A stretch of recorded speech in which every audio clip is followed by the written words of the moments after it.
মুসলিম বিশ্বের বহু সমাজে এখনো সপ্তম শতাব্দীর সামাজিক বাস্তবতায় তৈরি নারী বিরোধী ও বৈষম্যমূলক বিধানকে চিরন্তন আইন হিসেবে মানা হয়।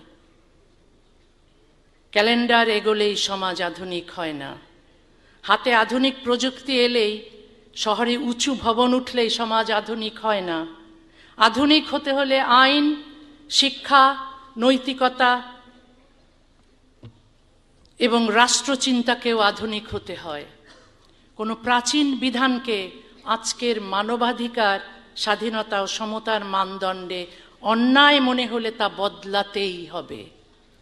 আমি মানুষের ধর্ম মানার, ধর্ম গ্রহণ করার, ধর্ম প্রচার করার অধিকার মানি।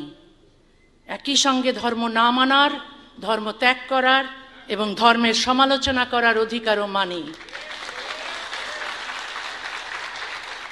বিশ্বাসের স্বাধীনতা বিশ্বাসকে সমালোচনার ঊর্ধ্বে তোলে না। বিশ্বাসের স্বাধীনতা থাকলে অবিশ্বাসের স্বাধীনতাও থাকতে হবে।